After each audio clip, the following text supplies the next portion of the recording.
নমস্কার বন্ধুরা। তো শখ নয় আমাদের মন্দ। তো ৩০-৩৫ কিলোমিটার গাড়ি চালিয়ে যাচ্ছি আমরা শুঁকতে ফুলের গন্ধ। মানে আমাদের কিছু ফুল লাগবে। তো আমার কি বলবো, আর ৩০-৩৫ কিলোমিটার মতো চলে এসেছি বড় কাজে এখানে। তো ৩-৪টে ফুল বাগানে আমরা ঢুকলাম ফুল নেওয়ার জন্য, কিন্তু স্পেসিফিক যে গোলাপগুলো আমাদের লাগবে সেগুলো এখানে কোনোটাই ছিল না। তো শেষমেশ এই যে বাগানটা দেখতে পাচ্ছেন, এটাই ঢুকে আমাদের চোখে ৩৪ হয়ে গেছিলো।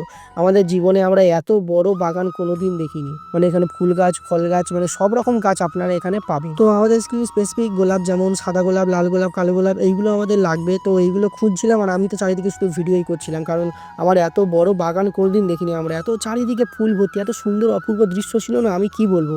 ভিডিও দেখে আপনারা হয়তো বুঝতে পারছেন না, যদি সামনাসামনি যেতেন তখন বুঝতে পারতেন। তো আমি বললাম চল আগে গোলাপগুলো চয়েস করে নিই। তো এবার থেকে কালো সাদা আমরা গোলাপগুলো চয়েস করছিলাম। চয়েস করার পরও বললো চল ওদিকে গিয়ে ছোটো ফুলগুলো একটু চয়েস করি। তো আমি বললাম চল। তো তারপর ও ছোটো ফুলগুলো কিছু চয়েস করছিলো, আমি এদিক ওদিক একটু ভিডিও করছিলাম। তারপরে দেখতে পাচ্ছেন তো এত সুন্দরভাবে ডেকোরেশন করেছে, তো মানে মন একদম ভরে যাবে আপনাদের। তো আমি বললাম চল তাড়াতাড়ি কর তাড়াতাড়ি কর, এবার হচ্ছে আমাদের বাড়ির জন্য বেরোতে হবে বলে ঠিক আছে তাড়াতাড়ি করে সবকটা ফুল আমরা চয়েস করে নিলাম। তো এপার থেকে আমরা ছোটো ফুল কটা চয়েস করেছি, ওপার থেকে আমরা বড় গোলাপও চয়েস করে নিয়েছি। তো সবকটা একসঙ্গে আমরা প্যাকিং করে নিচ্ছি। তো দেখতে পাচ্ছেন কালো, সাদা সব রকম ফুল আমরা এখানে পেয়ে গেছি। তো খুব সুন্দরভাবে সেগুলোকে প্যাকিং করে দেওয়া হলো, সেগুলোকে আমরা স্কুটির মধ্যে ভালোভাবে সেটিং করলাম। তারপরে রাস্তার মাঝখানে আমরা বিরিয়ানি সাঁটিয়ে বাড়ির দিকে রওনা দিলাম।